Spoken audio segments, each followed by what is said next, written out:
Olá! Hoje iremos apresentar um pouquinho do que é as vanguardas europeias e a Semana da Arte Moderna. Vamos explicar um pouquinho de cada vanguarda europeia e explicar o que se trata.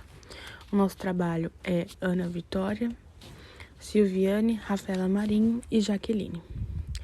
Bom, as vanguardas europeias representam um conjunto de movimentos artístico-culturais que ocorrem em diversos locais na Europa a partir do século XX.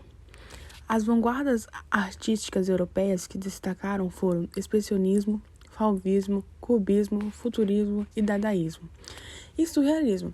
Juntos esses movimentos influenciaram a arte moderna mundial dessa pintura. Escultura, arquitetura, literatura, cinema, teatro, música e etc. As vanguardas artísticas ultrapassaram o limite até então encontrados nas artes, propondo assim novas formas de atuação estética ou questionar padrões impostos. No Brasil, elas influenciaram diretamente o movimento modernista, que teve no início da Semana da Arte Moderna, de 1922. A palavra vanguarda, do francês avant-garde, significa guarda avançada, o que propõe, nesse contexto, um movimento pioneiro das artes, contendo históricos das vanguardas europeias. Com o advento da Revolução Industrial, no século XIX, e da Primeira Guerra Mundial, no século XX, a sociedade passava por diversas transformações. Destacam-se os avanços tecnológicos, processados industriais, descobertas científicas e entre outros. Nesse sentido, a arte demonstrou a necessidade de propor novas formas estéticas de disfrutações artísticas pautadas na realidade vigente. Dessa forma, os movimentos artísticos europeus surgidos no fervor das ideias da época foram diretamente contra as ideias da guerra. Os artistas utilizavam da ironia e da capacidade de chocar o público, a fim de despertar outras maneiras a apreciar e refletir sobre a vida. Por outro lado, um deles ressaltou os avanços tecnológicos do processo, no caso, o futurismo italiano. Eu vou explicar um pouquinho do que foi, a arte moderna e logo após vou explicar um pouco do que é o surrealismo. A Semana da Arte Moderna foi um manifesto artístico-cultural que ocorreu no Teatro Municipal de São Paulo entre os dias 13 a 17 de fevereiro de 1922. O evento reuniu diversas representações de danças, música, recital de poesias, exposição de obras, pintura, escultura. E também tem as palestras que foram uns eventos que reuniu. Os artistas envolvidos propõem uma nova visão de arte a partir de uma estética inovada e inspirada nas vanguardas europeias. Juntos, eles buscavam uma renovação social e artística no país, evidente na Semana de 22.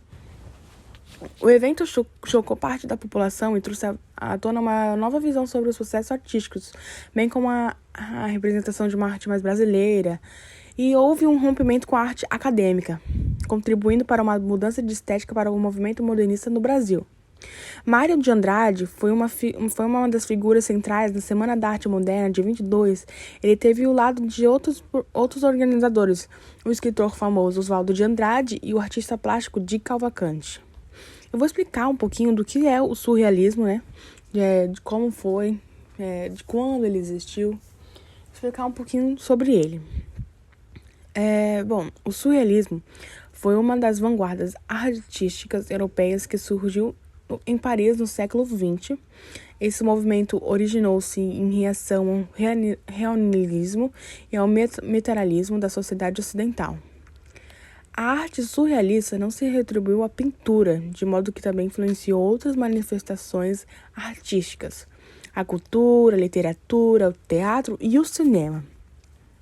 Na Europa, o período entre as duas guerras, 1918 e 1939, ficou conhecido como os Anos Loucos. Assim, a incerteza sobre a predominância da paz levou ao desejo de viver apenas o presente. Foi naquele período da insatisfação, desequilíbrio e contradições que surgem diversos movimentos artísticos voltados para uma nova interpretação e expressão da realidade. Esses movimentos ficaram conhecidos como as vanguardas europeias. O surrealismo foi uma das dessas correntes, que teve como procedência indispensável o dadaísmo e a pintura metafásica de Georges de Chirico. André Breton, em 1996 e 1966, escritor francês, o ex-participante do dadaísmo, rompeu com o líder do movimento dadaísta, Tristan Tzar. Com isso, lançou em Paris, em 1924, um manifesto surrealista, que trouxe para o mundo de novo modo de encerrar a arte. Segundo ele, o termo consiste em surrealismo automático, psíquico, puro, pelo qual se propõe exprimir, seja verbalmente, seja por escrito, seja de qualquer maneira, o funcionamento real do pensamento, ditado do pensamento, na ausência de todo o controle exercido pela razão, fora de toda preocupação estética ou moral.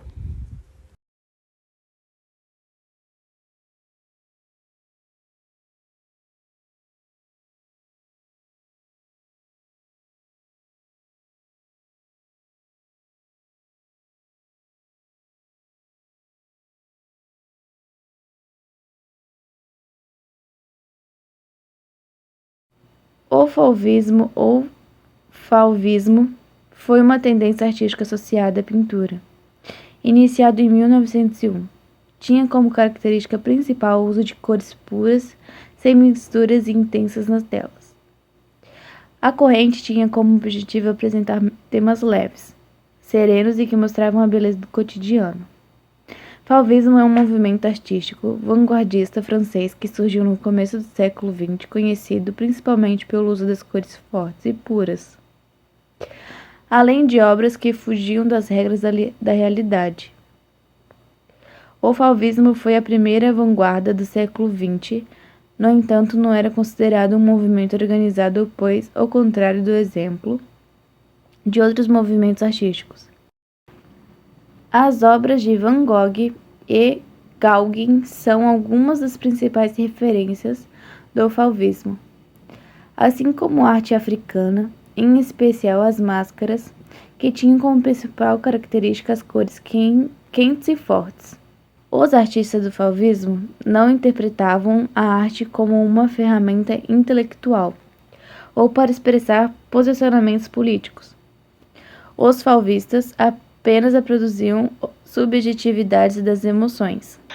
Dois dos movimentos artísticos que fizeram parte das vanguardas europeias foram o futurismo e o dadaísmo. O início oficial do futurismo ocorreu com a publicação de Fundação e Manifesto do Futurismo, por Filippo Tommaso Marinetti, no jornal Le Figaro, em 20 de fevereiro de 1909, na cidade de Paris. Vale frisar que o movimento surgiu e concentrou-se na Itália, mas a vinculação do seu manifesto em um jornal francês garantiu ainda mais repercussão internacional. Esse manifesto serviu de exemplo para todos os seguintes, pois apresentava a fundação e também a nova poética que assumiam. Uma das datações muito consideradas para o futurismo, feita pelo escritor Luciano de Maria, divide-o em duas fases: a do verso livre, de 1909 a 1913, e a das palavras em liberdade, de 1914 a 1944. O verso livre é usado na poesia quando não há uma métrica definida, ou seja, uma medição de sílabas poéticas. Já a fase das palavras em liberdade consistiu em questionar ainda mais a tradição, mudando a ordem sintática, abolindo a pontuação, destruindo o subjetivismo, exaltando o feio e entre outros.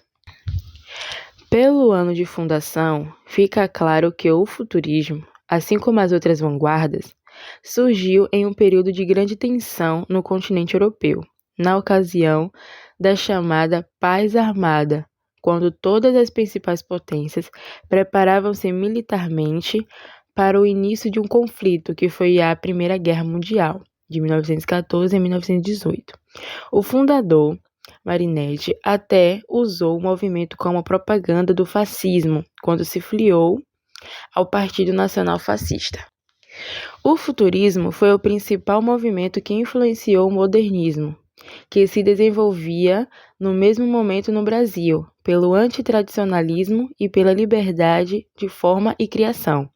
Entretanto, como os modernistas dominavam o cenário nacional, essa estética não chegou a ter grande presença. Mesmo assim, pode-se perceber sua influência em Oswald de Andrade, escritor da primeira geração modernista, pelos seus rápidos flashes sintéticos, fragmentos, estilo nominal, telegráfico, fluxo de ideias, paródia ou reescrita de autores anteriores. Já o dadaísmo foi um movimento artístico cujo lema era a destruição também é criação. Foi considerado um movimento propulsor das ideias surrealistas e tinha um caráter ilógico, antirracionalista e de protesto. Isso porque, através da ironia, buscava questionar a arte e, sobretudo, seu contexto histórico. O dadaísmo ocorreu depois da Primeira Guerra Mundial, na Europa e nos Estados Unidos, e pregava a anti-arte. Foi um movimento e fenômeno cultural que ocorreu de 1916 a 1922, em alguns países da Europa e nos Estados Unidos. Diferente de outros estilos artísticos que contemplavam a arte e a estética pictórica, o dadaísmo questionava qual era o objetivo da arte e o seu valor cultural. Considerado um movimento de vanguarda que propunha a anti-arte, o dadaísmo teve como representantes artistas e intelectuais de diversas nacionalidades, em especial alemães, franceses e romenos. A forma de expressão dos dadaístas era ilógica, destrutiva e, ao mesmo tempo, engraçada e infantil. Considera-se que o dadaísmo morreu em 1922, depois que um dos seus precursores, Tristan Tzara, realizou uma palestra dizendo que, como tudo na vida, o dadaísmo era inútil. Em 1924, o dadaísmo converteu-se ao surrealismo, com o Manifesto de André Breton. O dadaísmo não teve representação no Brasil, mas estudos indicam que o livro Macunaíma, de Mário de Andrade, contém características desse movimento. O cubismo foi uma vanguarda artística europeia marcada pelo uso de formas geométricas, surgindo no século XX na França.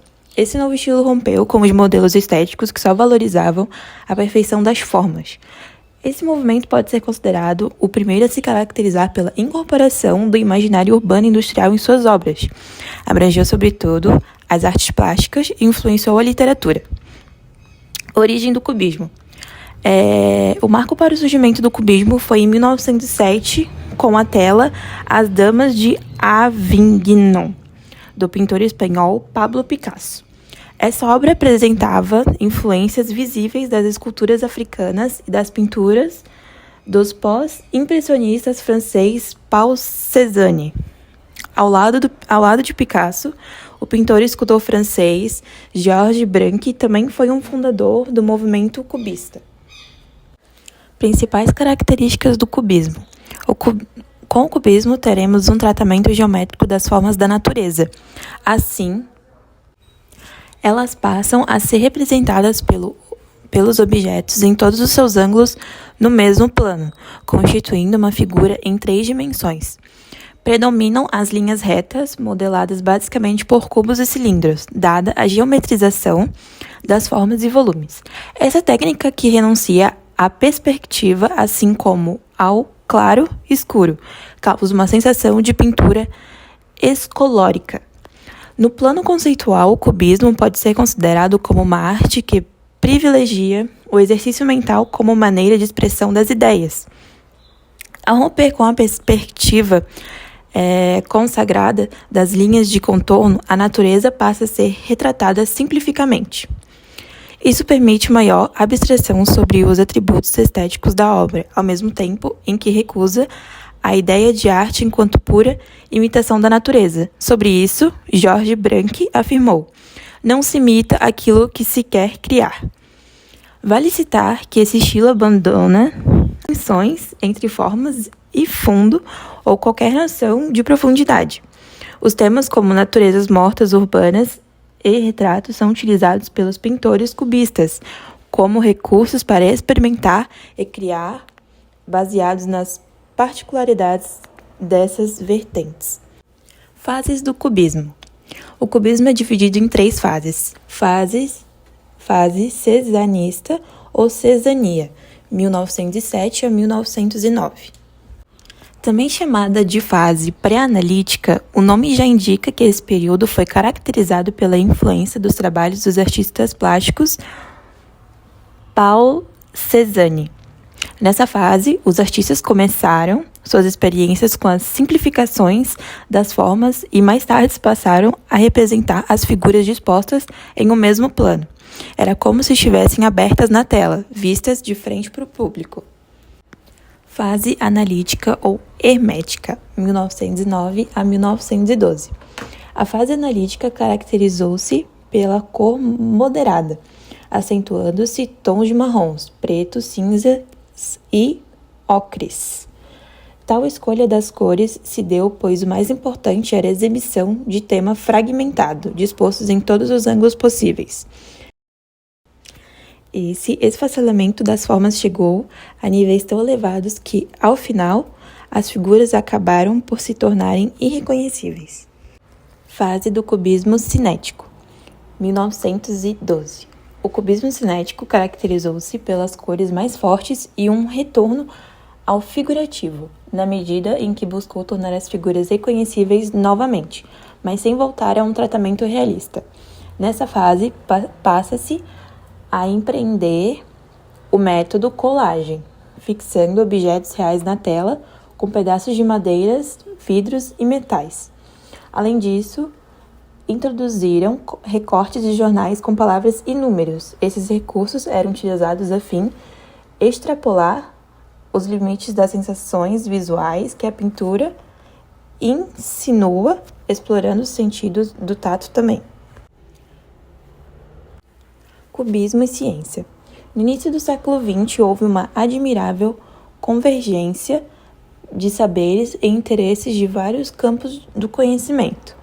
Nesse momento, a arte irá se colocar especialmente com o cubismo, em sintonia com investigações científicas de ponta que ocorreriam na física e na geometria. Quando o cubismo rompeu com o século de prioridade do uso da perspectiva na representação pictórica, acabou por produzir as noções geométricas de hiperpoliedros e multidimensionalidade. Isso permitiu aos artistas cubistas a formulação de um conceito espacial até então inédito, a saber, a 4ª dimensão. Nela, as propriedades espaços temporais estão em afinidade com a teoria da relatividade, 1905, de Einstein. Cubismo no Brasil. No Brasil, somente após a Semana da Arte Moderna de 1922 é que o movimento cubista irá ganhar força. Ainda que os artistas brasileiros não tenham se entregado às características exclusivamente cubistas, é possível perceber influências claras dessa vertente. A artista Tarsila do Amaral foi uma das personalidades que utilizou características cubistas em suas telas. Nelas, notamos a influência dessas vanguardas europeias pelo uso das formas geométricas. Ainda nas artes plásticas, vale ressaltar os trabalhos de outros artistas brasileiros, Anita Malfatti, Rego Monteiro e Di Cavalcanti. Já a literatura cubista do Brasil teve como destaque as obras dos escritores Oswald de Andrade, Raul Pope e Érico Veríssimo. Note que a literatura cubista teve como foco a distribuição de síntese, pondo fim de linearidade. Principais pintores cubistas. Os maiores representantes da pintura cubista foram Pablo Picasso, Georges Branque, Joan Gris, Fernand Léger, Diego Rivera.